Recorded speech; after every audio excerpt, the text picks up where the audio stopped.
Hello. So for today's sacred mono dialogue, sorry about that. I'm actually going to be talking with my really good friend Kendra. Kendra is an excellent woman. Not only is she a professional scientist, she is also the mother of my godchild, who I love very much.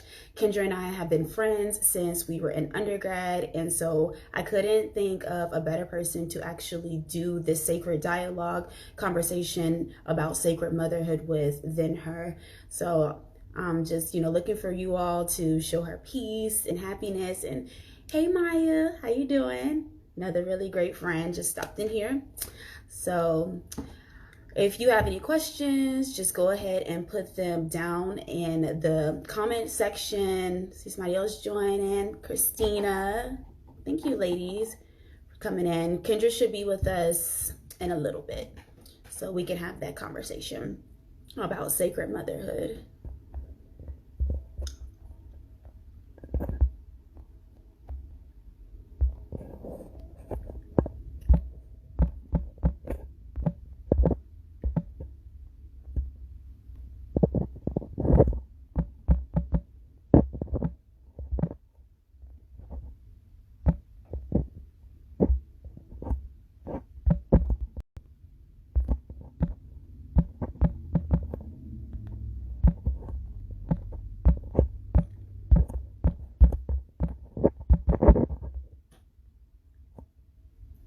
Yeah.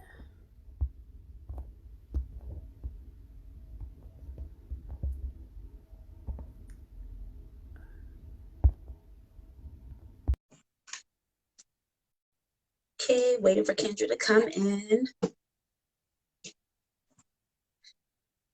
Mm-mm-mm. Hey, boo. Oh, lie. How are you? I'm okay. How are you? Good. All right. Oh, it's like, What'd you say? I said it's so weird. It's like really quiet in here. But that's not normal. So we're gonna see how long that lasts. Usually it's not that quiet. I can't really hear you, Kendra. Can you hear me better now? Yeah, I can hear you better now. Yeah, I was saying it's not this quiet in here, but I don't think Elle realizes I'm gone. So we'll see how long this lasts. Okay, valid. So, okay, well, let's try to do maybe like a 30 to 40 minutes. Fingers crossed. Yeah, let's hope for All that. right, cool. If she just pop in, just keep going. Well, Ignore she's her. part of the conversation anyway, so it's cool. We're not even on trip and everything. But yes, so I was just telling people about you. I was saying, you're phenomenal. I was like, she's a professional scientist and we've been friends since we were in undergrad together. So I wanted you to come on here and have a conversation about sacred motherhood and just what that means to you. Let's not overdo it, talk how we usually talk, everything. So, so yeah, Sounds good. good. So basically, one of the things that I wanted to know when it comes to being a mom, there's so many different changes that your body is going through, and right, and everything. And even though, I haven't, become a mom yet, I just want to know, like, what does that change look like, before you are having the child, and even before you even know you're pregnant? Were there things that you had to change about yourself in order to create that mental space to one day be someone's mother? Yeah, so it's definitely a physical change, but like you said, it's also a mental change. Um, the physical, I think, is a little bit more outward, right? So that's what we see. Um, and that can be anything from like, feeling really sick or being really, really tired. Exhaustion is real. And it was with Elle. To like maybe gaining some weight. But everybody doesn't necessarily, like, one thing I learned that my midwife continuously told me was that every pregnancy is Mm-hmm. different. So uh, depending on the pregnancy, anything could kind of go. I know people who haven't shown until they're like 6 or 7 months pregnant. Whereas when I was pregnant with my daughter, I gained 75 pounds. So, and I really had to be in a mental space to, I would really say, like, come to terms with that. Like, there's not a lot you can control. And I think that's one of the most difficult mental things I had to learn. And become a mom is really how much control you don't have that you think you have, right? So when we live single lives, even if we're in a relationship, we still have the power to kind of go and do what we want and be whoever we want to be. But you don't really have that power when you're pregnant or when you have the kid. But really, when you're pregnant, I mean, you can't eat. Oh gosh, I remember we couldn't eat cheese, Caesar salad dressing. I can't have lunch meat. All of those types of things. And it's just stuff that you really realize, like, oh, I'm not controlled. This little person is in control. And it is the start of the little person always being in control. And I don't know. I think it's very interesting because people always say, like, oh, my child doesn't run my house. They do. Yeah. Especially at this age. My daughter is the boss, and she knows it, and she's okay with it. And the rest of us have just kind of learned that she's the boss, and that's it. Right. Does that? It does answer it, you know, because that's a layered question. And so with that being said, you know, because, you know, you have this new little person in your house and they're running things, how do you flow with that, you know, without forgetting yourself? Because a lot of times, you know, from what I've heard, you know, with mothers, even like my own mom, there's a part of you that has to be okay with, like you said, not being in control, that you're no longer coming first and everything. So what did that situation look like, knowing that now she's here and our whole world revolves around her? What did you have to let go? Hey, feet. Yeah, sorry guys, I don't know how to write Instagram. So, oh goodness. That's a very much a loaded question. So one of the things I will definitely say, wow, that's really loaded. Wow. It's so many things. So first, the understanding, like, there's like this initial fear that kind of comes along with it. Because you want to make sure that you're doing everything that you can possibly do to make sure that this person doesn't die, right? And I mean, I know that sounds dramatic, right? But I did not realize that literally you have this child in this hospital, right? And then as long as you have a car seat, they let you take it home. You don't know what type of person I am. Like, you don't know if I could be crazy. You don't know what it looks like at my house. Do I have a place for this thing to sleep? Like, no, they're just like, oh, okay, well, it's fine. You got a car seat. Just be on your way. And so it really is like Russian roulette, and you just kind of hope for the best. In terms of not losing yourself, I feel like that's one of the hardest things about becoming a new mom. Like, not losing who you are, not losing yourself, and really understanding that you're still who you are. You just changed something.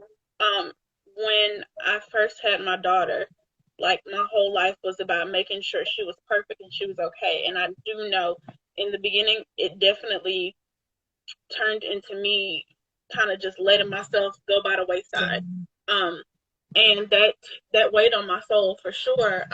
Just because, not even people assume it's like, oh, well, you want to go out and you want to do these things, but no, really focusing on yourself, because when you're a new mom, you're focused so much on that other person that you kind of forget to take care of yourself, not realizing that, one, your body changed to be able to prepare for that child, and now your body's changing back.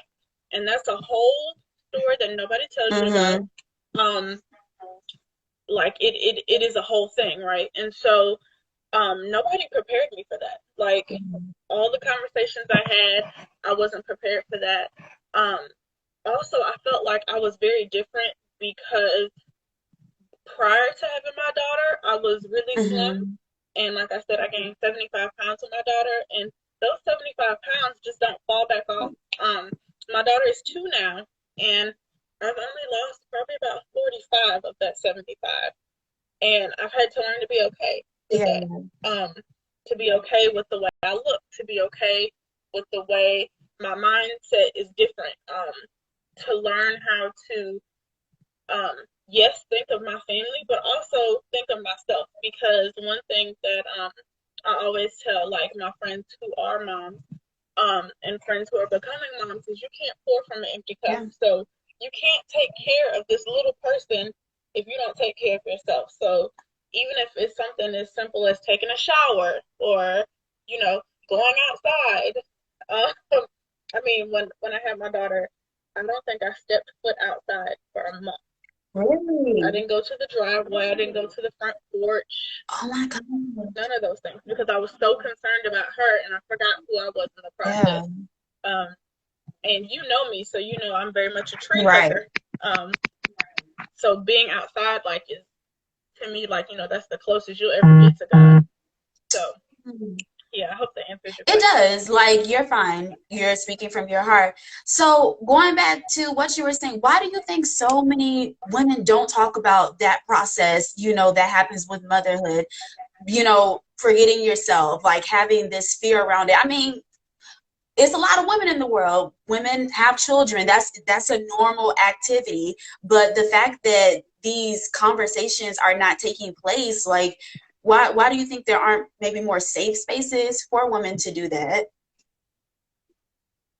I think that that's a double-barrel question. First of all, I think that women are raised to believe that we have to be these warriors and that we can't hurt. Women can't be tired. Women were made for this, right? We were made to be mothers. So it's just supposed to come naturally. And it didn't come naturally for me. I was confused why this thing was crying. And why I had to keep getting up to feed it, and how am I supposed to feed it, and all of these things, right? That nobody tells you. Nobody tells you. Like, I went the breastfeeding route. Nobody told me that was a difficult route, and pumping and carrying a pump with me everywhere I went for a year.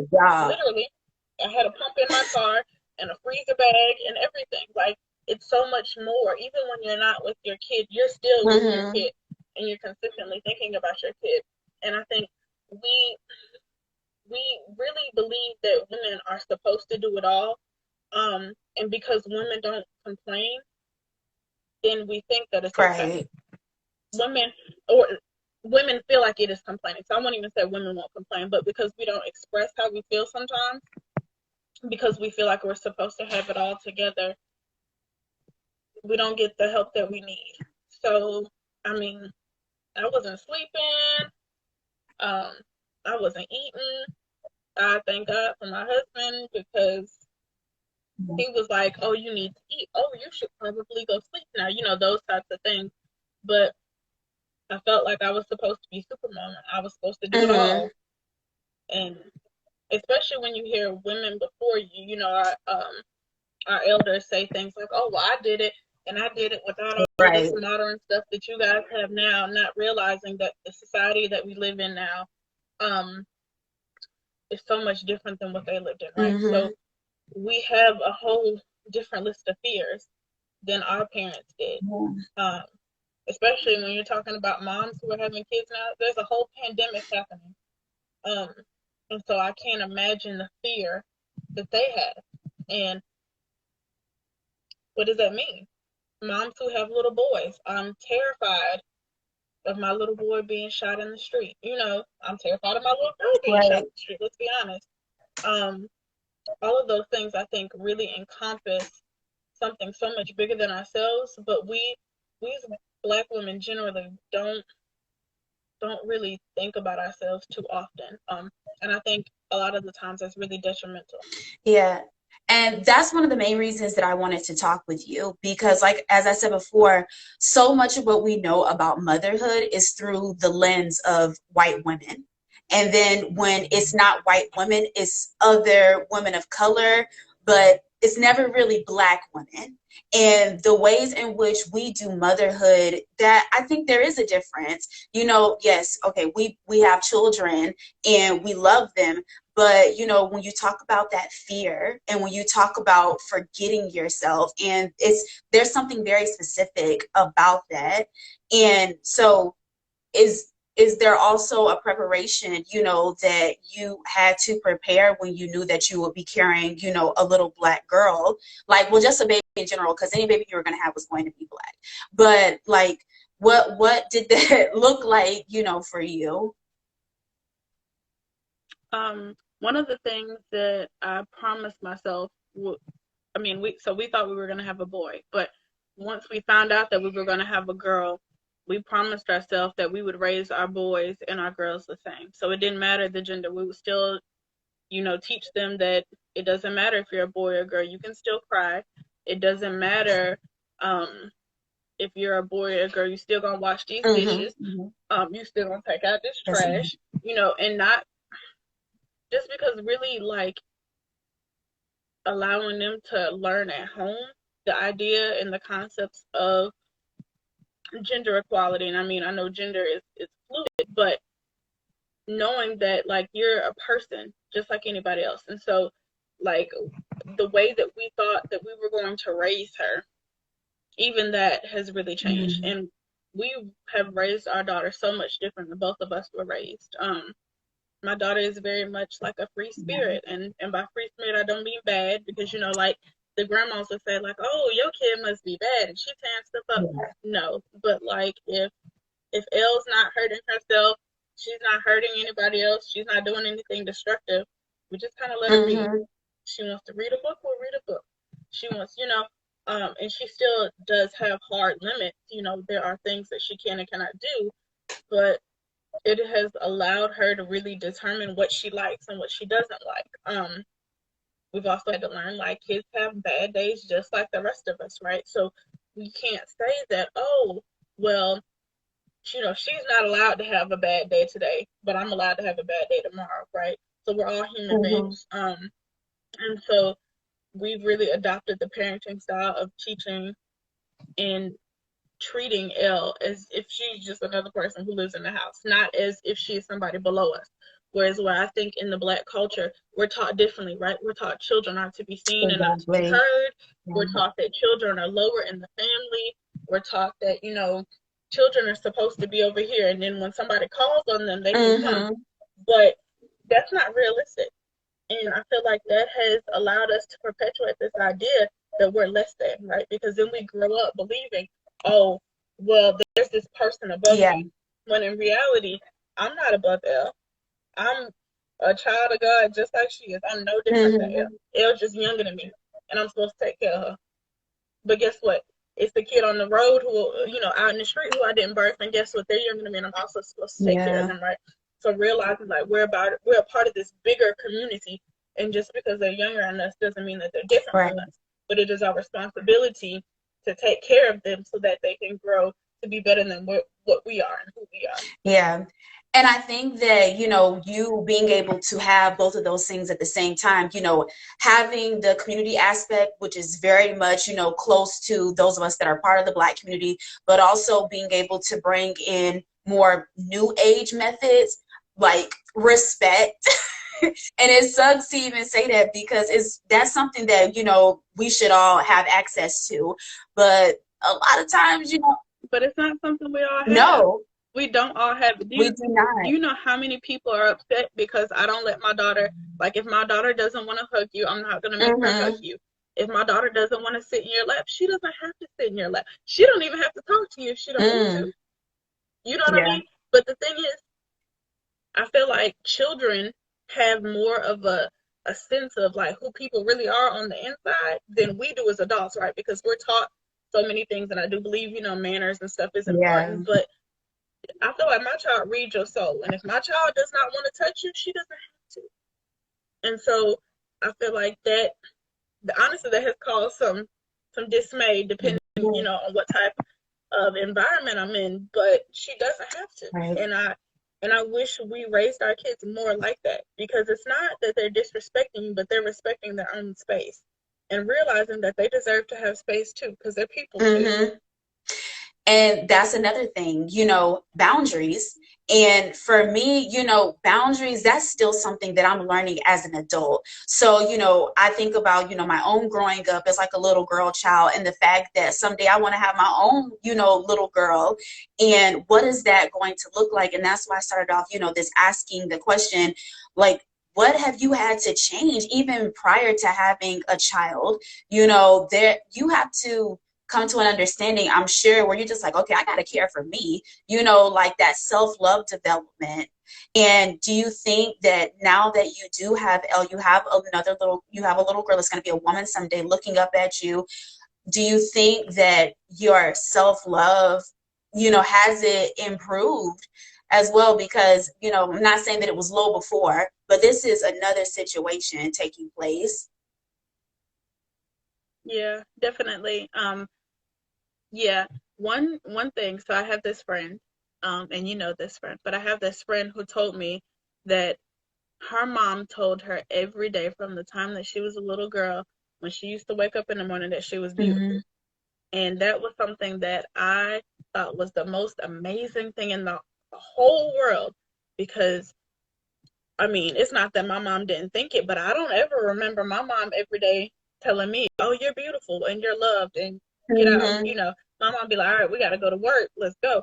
But even just something that small, and in the friend, I see like this instilled sense of self in her, and she doesn't require anybody to love her, because the love she has for herself is something that her mother instilled from her from the beginning, right? And so that is something that I promised myself, whether I had a son or a daughter, that I was going to instill in my child, the idea of self-worth and self-love. And that is something that you have to, you know, actually practice. You can't just preach it, right?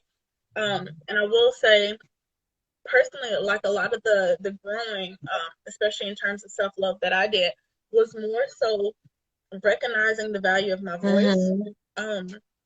Like, I'm a very silly person. I got a lot of jokes. But like most people don't know, I'm actually very, very much an introvert. And the reason, like, I kind of get in certain environments and I am loud and bubbly and personality is off the roof, is because that's what I expect people to think of me, right? People expect me to be this loud person and this person that's very off the walls and cracking jokes. And I've had friends come to me and they're like, I need you to make me smile, right? And it's almost as if the responsibility was placed on me for somebody else's happiness, right? And as I became somebody's parent, I had to learn, like, no, like, it's okay. It's okay. You don't have to be loud all the time and bubbly, and sometimes you just don't want to talk, and that's okay too. Because I'm not that person. And honestly, like, you know, I hate that the situation around us is happening with, you know, isolation and the quarantine and things like that. Like, I hate the situation around it, but I'm not gonna lie, like, I love being in my house. I don't have to call nobody. I don't have to talk to nobody. I don't have to pretend to be, you know, so loud and so happy and so this and so that, because it's not expected of me here. The only thing that my child expects from me is to hug her in the morning and to feed her. Like, that's it.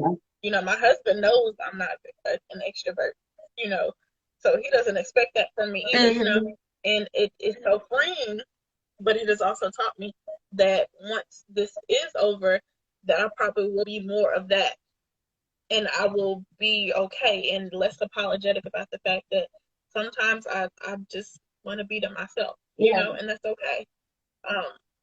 But I think I've always been so surrounded by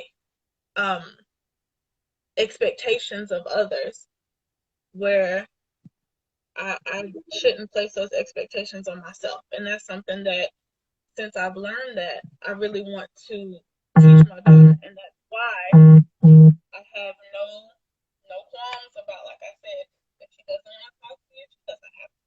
And it's not her being rude, it's her acknowledging that, like, she's not in the space right now where she wants to do that. You know what I'm saying? She doesn't necessarily want to be social right now, and that's okay. But I remember growing up and being told, like, no, you're gonna go talk to so-and-so. And no, you should do that because that's the way we were raised, right? That's our grandparents' generation and our great-grandparents' generation. But I'm choosing to break that cycle with my child, but also trying to work on that cycle with myself. Yeah. And I do think that it makes sense because as you were talking, I was thinking about a line from Alice Walker, one of her books. And she said, in search of my mother's garden, I found my own. And so for you, it's like a flip because it's as if giving birth to Elle allowed for you to give birth in a way to your own liberation, to your own boundaries, to you being able to say, no, I'm not okay with that. I don't want to show up for you in that way.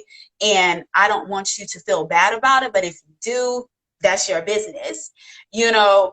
And I can honestly say, you know, that's a huge part of why I consider what you do with your motherhood to be sacred, because you giving yourself that space to bring all of you to the conversation and knowing that I'm not going to feel sad about me drawing this line. And that's something that I feel a lot of our mothers didn't do, you know, like they just gave and gave until they didn't have anything else to give. And then that's when a lot of the frustration came in. And just being with you and Elle, I've never even seen you yell at her. And not saying that that's an expectation that I had, but it's more so like, all right, girl, you're getting a little out of pocket and I'm gonna need you to bring it back. Get your life together and proceed. Well, think about it though. Thinking about it from, like I said, we really try to treat Elle the way we want to be treated, right? So I don't respond very well when people yell at me. What are you yelling at me for? Why are you talking to me like you're crazy? So why would I talk to my child that way? You understand what I'm saying? And even in addition to that, am I teaching my child that in me talking to her this way, that it's okay for somebody else to talk to her that way? Is it okay for her teachers to talk to her that way? For her peers to talk to that way? For eventually, you know, for her spouse to talk to her that way? Is it okay for them to yell at her or to say nasty things to her? You know, I know a lot of people say like their kids are bad. I don't think there's such thing as a bad kid. There are kids who make bad decisions, but I'm not going to put that label on you. I'm not going to put that label on you. I don't put a label on Elle. I don't put a box around her. Like I said, now, do I yell at her sometimes? Probably. But is it me yelling at her or is it me yelling to get her attention? It's a difference. If I'm yelling at Elle, it's probably because I'm in a different room or she is so engrossed in the magic school bus that she doesn't hear me. But I don't scream at her. I don't believe in that. And despite popular belief, you don't have to discipline children that way in order to get them to respond.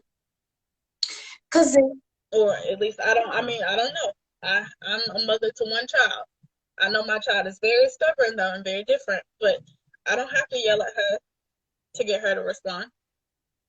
Well, I think that just also speaks to, like you said, what you wanted as a child. And, you know, and as women, well, just as adults in general, because it's up to us to, you know, have our own healing.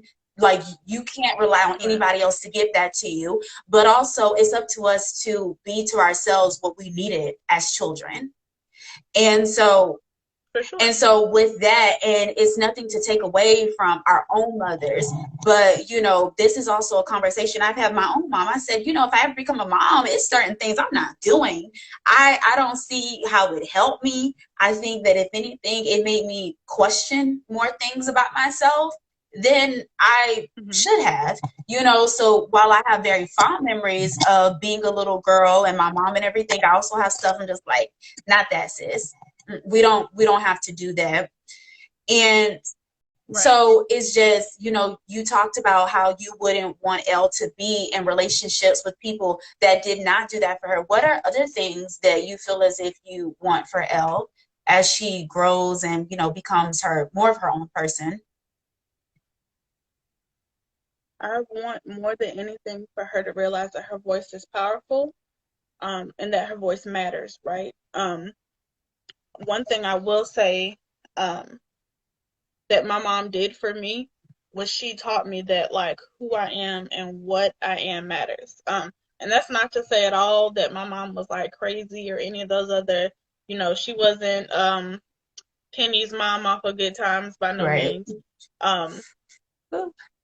my mom was just different, and she was a product of her generation. But my mom never, like, I never thought that I couldn't do anything, because my mom always let me know that you can do anything you want to, anything you set your mind to, and I'll help you get there.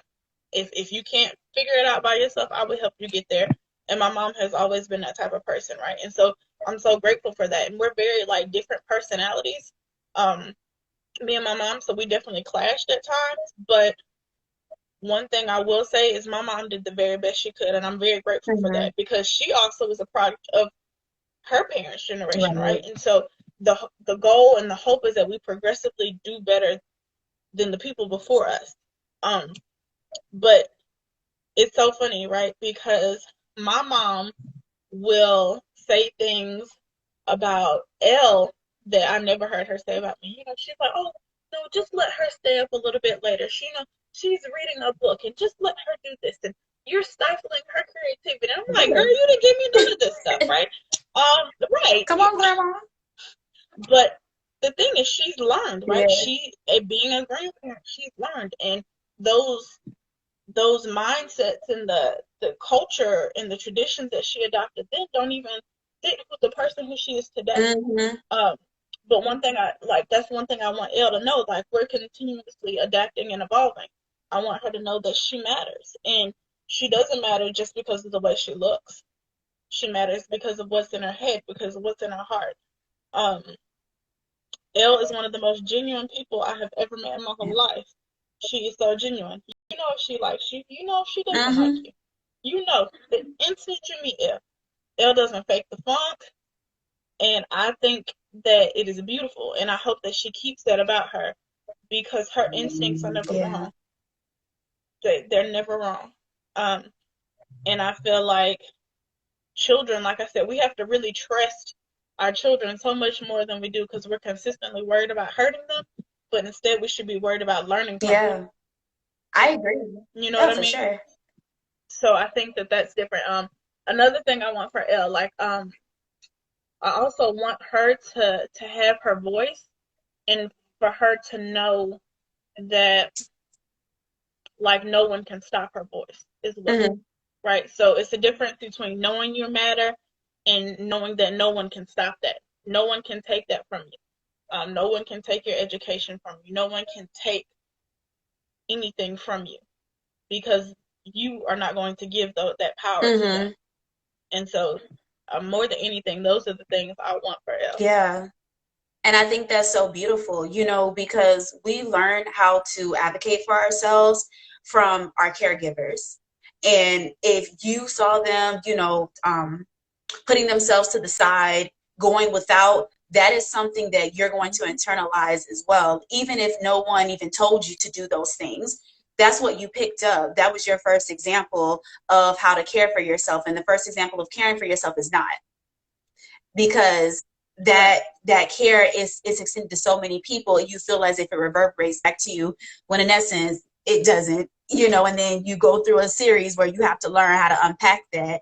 But I love what you said about your mom, the fact that your mom has saw the way you have mothered Elle, and that's changed, you know, her narratives around motherhood. And the reality of it is, I look at it as, you know, we teach our moms so much. We teach them how to be more confident women. By the way, we come through the door like, nah, I'm okay with, you know, letting somebody know this is how I feel, even if they never did that. And so now that you are a mom, you're also showing her better ways how to not only mother you, but also mother herself. For sure. Yeah. Yeah. Oh, they blowing you up. Oh no. You back with me? Okay. Yeah, sorry about that. Oh, you good. You good. So now I have another question. Not only what do you want for Elle, but what do you want for yourself? Because we've talked a lot about my girl, but what am I boo on?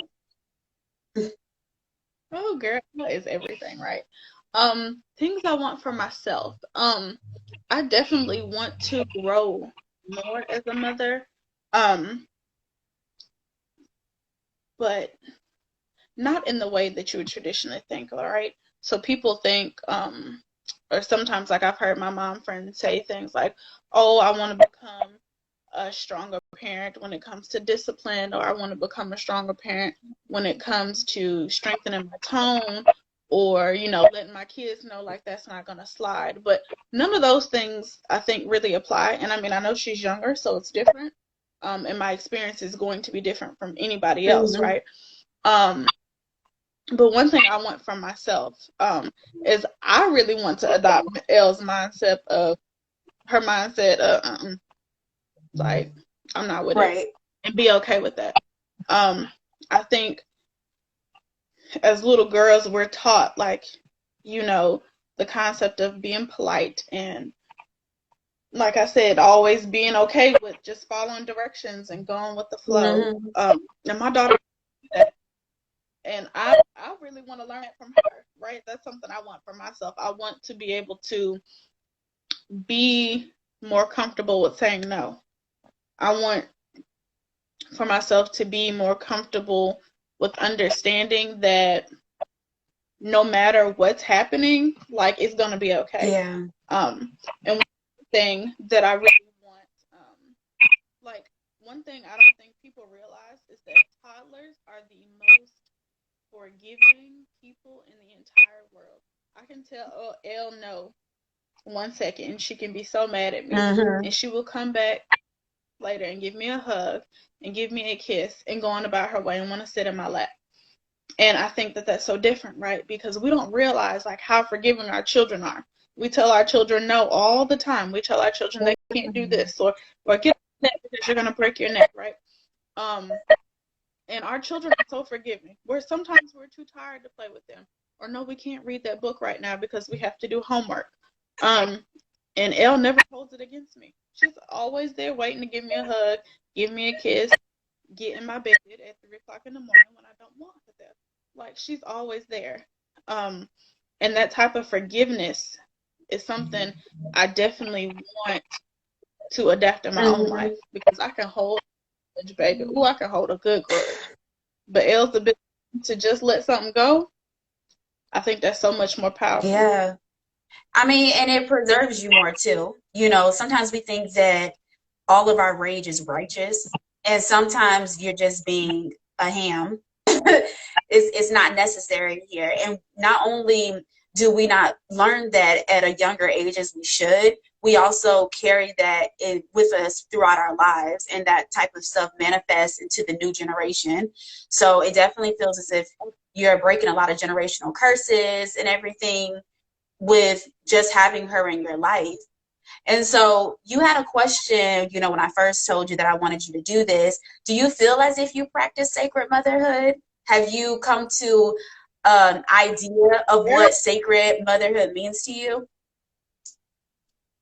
Let me tell you something. I am such a nerd. I, like, researched 30 different definitions Of course you of sacred motherhood all together. I tried to read papers. I tried to look things up, and I was very confused because every time I would look things up, I'm like, okay, well, sacred is like divine, right? So that's of God. It's like, okay, motherhood is motherhood, and what does that mean, and how does that work? But I think I realized that sacred motherhood really varies from day to day. Like, I don't think it's one thing. So sometimes my idea of sacred motherhood is literally holding my child all day because she needs to be held that day because she had a rough day for whatever reason. I don't know what she goes through. Apparently she has 6 jobs on the side or something. I don't know. But some days she just want to be held. And that time and that space and allowing her to be that vulnerable, to me, I consider that sacred. When a lot of the times, especially with little girls, we don't allow our little girls to be children. Like, we baby our little life, right? We wash their clothes and we wash their dishes and we teach them this and we teach them they should get a woman who cooks for them and cleans for them. But our little girls gotta cook, they gotta clean, they can't be sad, they gotta have this together, they gotta have that together. and it's unrealistic, right? So allowing my child, some days if she just wants to be a baby, that's okay. You can come to the couch. Like, it's okay. Sometimes that to me is what I would consider sacred. Other days it would be, the days when we take her outside, because like I said earlier, like I feel like you can't get any closer to God than in his creation, right? And my child loves outdoors, and we'll take her to parks, and we'll take her hiking, and you'll think she's asleep, but she's just back there looking, observing, taking it all in, meditating on it, which you would think a 2-year-old doesn't meditate or meditate. I don't know how, because I'm not even that good at meditation, but she does. And all of those things, Speak up some, I just Kendra. think it's beautiful. Speak up some, because it's like, I know something's like beeping. Is that the fire? That's not the fire alarm. Is it the vent? No. Oh, okay, because I keep hearing a beep. I was like, girl, come on now. No, that ain't even me. Now I see little footsteps outside of the door. She don't want me to prosper. But yeah, like I really think it varies from day to day, and I think that's why I have such a problem with that definition, because I don't know what it looks like. Some days it looks great, some days it don't look so great. But I'm still here, so I figure, and she's still here, so something must be going right. You're doing something good. She living. Right. Still functioning, still ruling things. And that's really what I wanted to come out of this. The fact that I was like, sacred is whatever it means to you. Like we see a lot of this stuff, especially with the way people are getting more into spirituality. So like they're using these words, divine and sacred. I mean, I use them too. That's in this whole series that I've created. But the reality of it is we have different life experiences. And so what somebody else will find sacred, that's not sacredness for us. Like that doesn't even serve our current situation. And so just being able to balance that, and I don't want it to be long because I know that Elle is out there, but what is something, if you could go back to like the time that you were pregnant with her, or even before you even became pregnant with her, what is something that you would tell, your past self about this journey that you are going to partake in with motherhood? One thing is I'm really used to having answers, and if I don't know what the answer is, I'm gonna look it up and I'm gonna find it. There are no answers here. We're just shooting the breeze and hoping for the best. So that's one thing I think I would tell myself, like, don't stress. Like, she gonna be okay. She'll be okay. Well, that's once again, as new moms, like, there's so much pressure on you, and there's so much pressure from society and from your family, and you think there's pressure from the kid, but realistically, all your child wants from you is to literally love them. That's it. That's all they want. That's all she wants. She doesn't need toys. I don't even think my child knows the toys that she has. Like, she doesn't play with them all. She's very content just being with me. So knowing that it's okay, like it's going to be okay, I think is the biggest thing. That I wish somebody would have told me, and if I could go back, I would tell myself. And whenever we do have the next kid, knowing like I'm not about to do all the stress, and like she okay, she'll be alright. Unnecessary. So I'm so happy we did this, Kendra. Thank you for, of course, just speaking your truth. And you're always an excellent mother. You're all these beautiful things on your resume, and sis' resume is stacked. Okay, like I talk about Kendra like she's my child, and I know she's not, but I love you so much, and I'm always proud of you. And just to see the way that you have just taken on like this role, because motherhood is another role, that we do in life, but you've done it. It's okay. Come here. What's that, girl? Hi. Hi. Can you say hi to Elle? Combed her hair. Can you say hello? Hey, Elle. Look just like her daddy. Look at them lit. Ain't it real? 30 hours of labor. Nothing. That's what they do. I don't got nothing. That's what they do. And she gone. Right. That quick. She was here and she's not here no more. She just had to, you know, survey the land. You know how it go. Because she run this. But I'm going to let you go. And thank you again. And I love you. And I will talk to you soon. You long time. I do. All right. So thank you all for watching my dialogue with Kendra about sacred motherhood. And for those of you that are following me, and if you're not following me, I do this every Thursday. And so I'll be doing 2 more. And for next week, I'm going to be doing a sacred dialogue about activism. So be sure to turn in for that. So good evening.